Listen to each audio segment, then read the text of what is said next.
Hola a todos y sean bienvenidos a un nuevo video en este canal. En esta ocasión vamos a desarrollar un ejercicio que le corresponde al curso de Termodinámica 2 y en específico al tema de ciclos en cascada. Así que comencemos.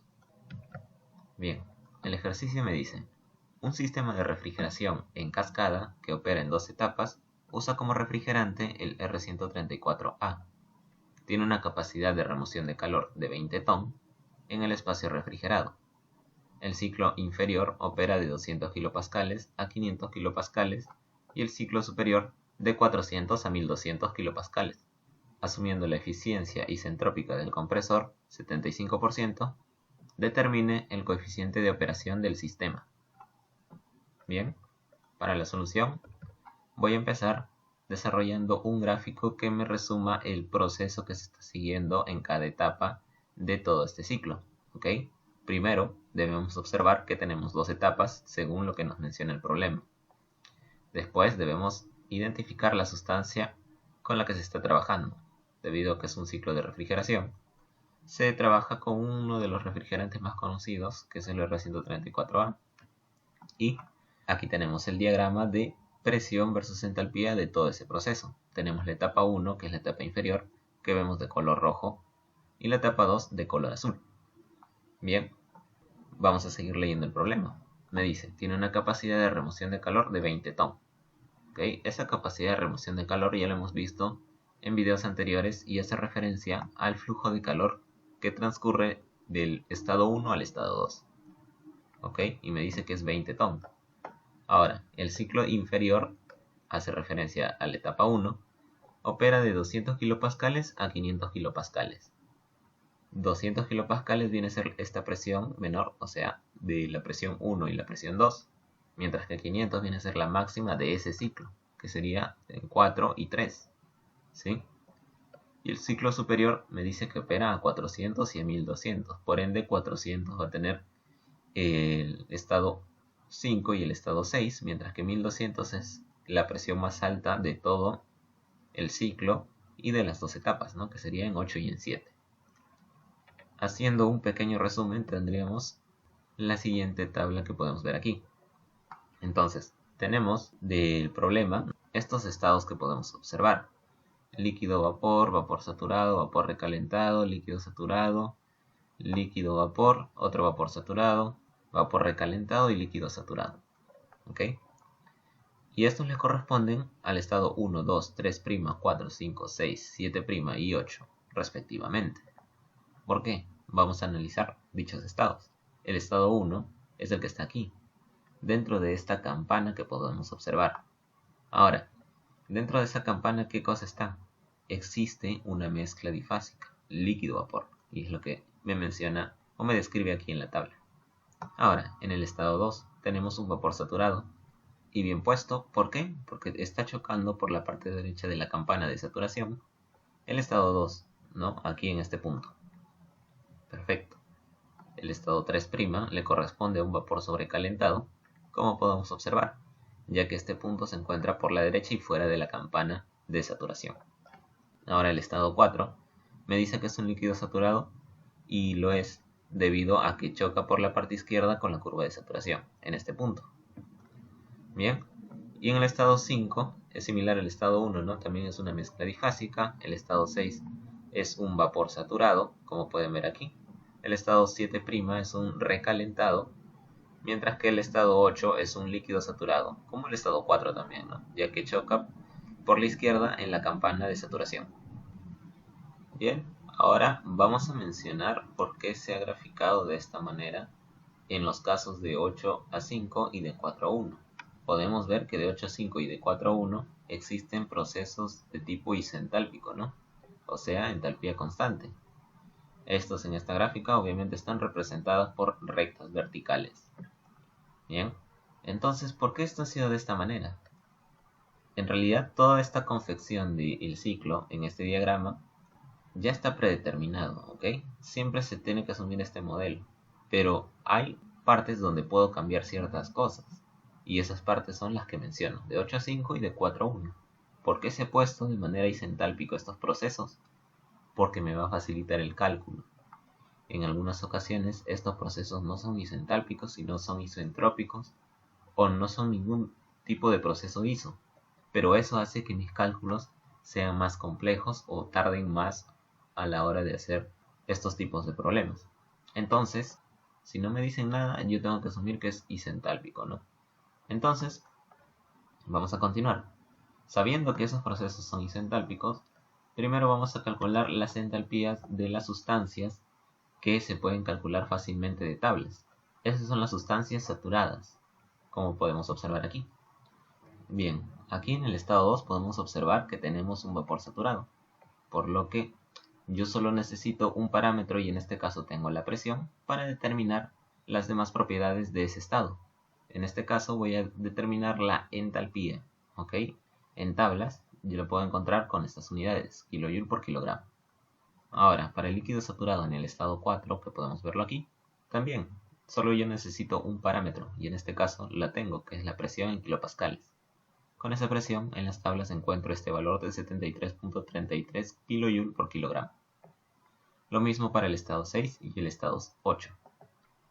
Ahora, como les vengo mencionando, de 8 a 5 y de 4 a 1 tenemos procesos isentálpicos. Por ende, vamos a tener aquí en el estado 1 la misma entalpía que en el estado 4, ¿sí?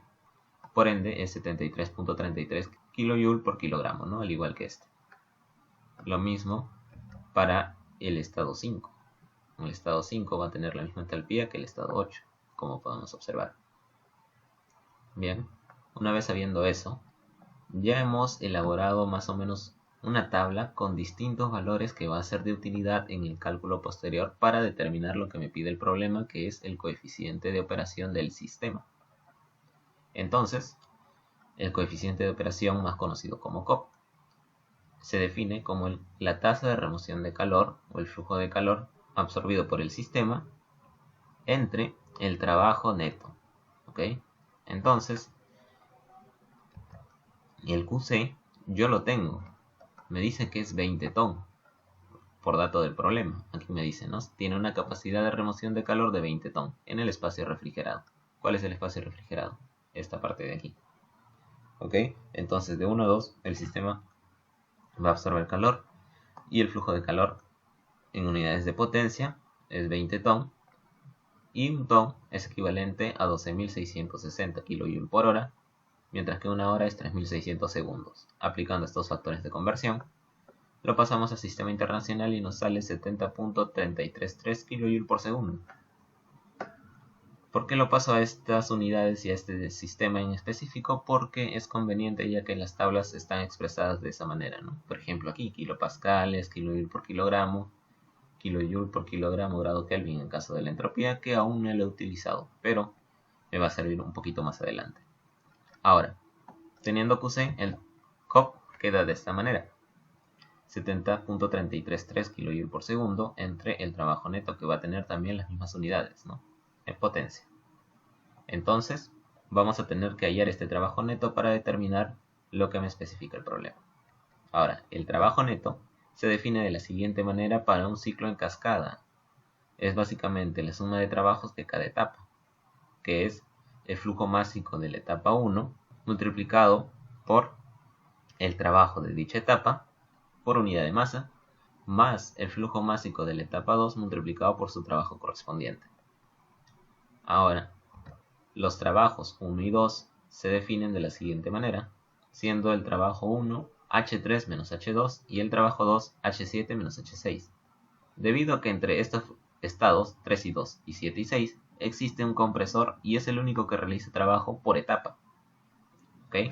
Entonces, estos trabajos se calculan de esta manera. ¿Qué datos yo ya tengo? ¿Tengo entalpía en 3? No, aún no la tengo. ¿Tengo entalpía de 2? Sí, de hecho sí la tengo. Entalpía en 7, no la tengo. Y entalpía en 6, sí la tengo. Entonces, me falta hallar la entalpía en 3 y en 7. Y eso se calcula de la siguiente manera. Entalpía en 3 es entalpía en 2 más la diferencia de la entalpía en el estado o subestado 3' menos la entalpía 2 dividido por la eficiencia del compresor. ¿ok? Y similar para H7, sería H6 más la diferencia de H7' menos H6 entre la eficiencia del compresor. Esa eficiencia isentrópica del compresor está dado de dato en el problema, que es 75%. Y como no me dice otro dato de eficiencia, entonces yo tengo que asumir que el compresor utilizado en las etapas 3 y 2 y 7 y 6 son del mismo tipo. Obviamente no son el mismo, pero del mismo tipo, de la misma marca, del mismo modelo, con lo cual la eficiencia debe ser la misma. ¿Ok? Entonces, continuemos. Yo sé que puedo calcular la entropía del estado 2, como podemos ver aquí, 0.9377, y del estado 6, 0.9269. ¿Por qué puedo calcularlo directamente? Porque yo ya tenía el dato de la presión y sé que es una sustancia saturada, en este caso vapor saturado. Entonces con este dato es más que suficiente para yo sacar de tablas este valor. Y lo mismo para el estado 6, al ser un vapor saturado. Entonces, sin más problema, coloco estos datos. ¿Y esto para qué me va a servir? Me va a servir porque yo sé que del estado 2 al estado 3' existe un proceso isentrópico, ¿sí? Este estado 3' y los estados' en general son subestados que en realidad no existen, pero se suponen y se tienen que colocar para poder hacer el cálculo real y llegar al estado 3 real, valga la redundancia. De la misma manera 7' es para poder llegar al estado 7 real. Son básicamente intermedios que se hace para el cálculo real. ¿Sí? Se puede ver expresado en estas ecuaciones. Entonces, vamos a continuar. Yo sé que el estado 3' va a ser de la misma entropía que el estado 2. Ahora, el estado 7' es isentrópico con el estado 6, por ende, viene a ser 0.9269. ¿Qué más? Con esto y con la presión correspondiente en cada estado prima, en este caso 7', que es 1200, y 3', que es 500, con dos datos yo ya puedo calcular todas las propiedades de dichos estados. ¿Ok? Entonces, me voy a las tablas de vapor recalentado, primero para el estado 3 a 500 kilopascales, y obtengo los siguientes datos. La entropía, 0.924 y 0.9383 son los flancos, los cuales está contenida esta entropía que vamos a tener que hallarla por interpolación, para poder calcular, esta entalpía 3', ya que se encuentra entre este intervalo, ¿sí?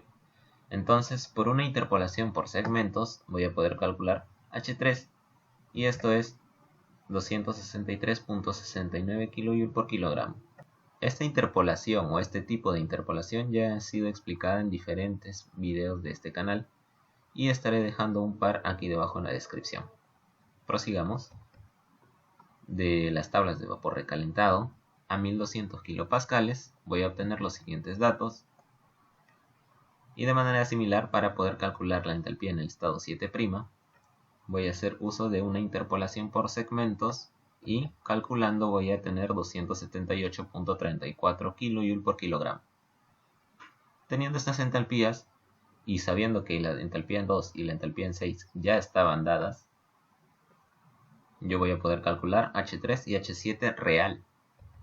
Aplicando la primera fórmula para H3, reemplazando los datos que ya tenemos y sabiendo que la eficiencia es 0.75 según dato del problema, obtenemos una entalpía en 3 de 269.57 kJ por kilogramo. Similar para H7.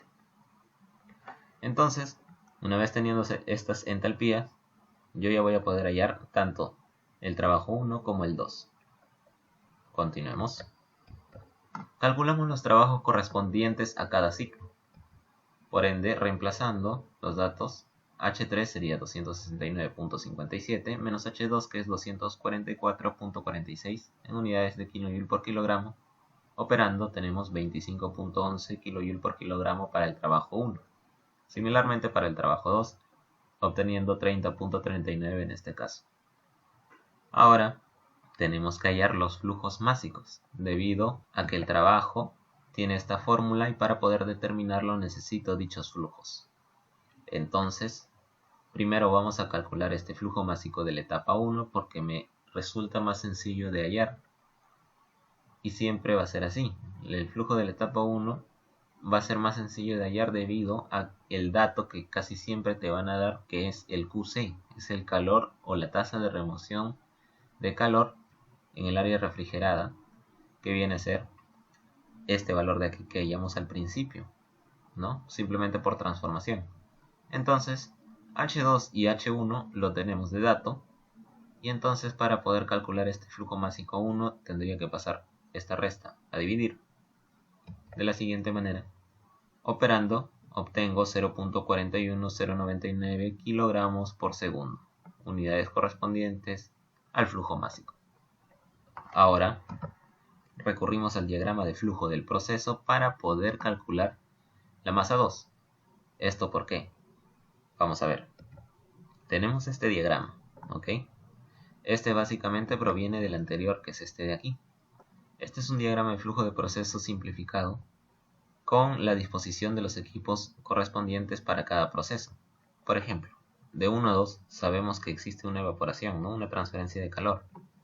Entonces, aquí va a ir un evaporador, ¿no? Que es básicamente un intercambiador de calor, que va a hacer que del estado 1 al estado 2 aumente su calidad y pase desde una mezcla difásica a un vapor saturado completo en el estado 2. Del estado 2 al estado 3, ¿qué tenemos aquí?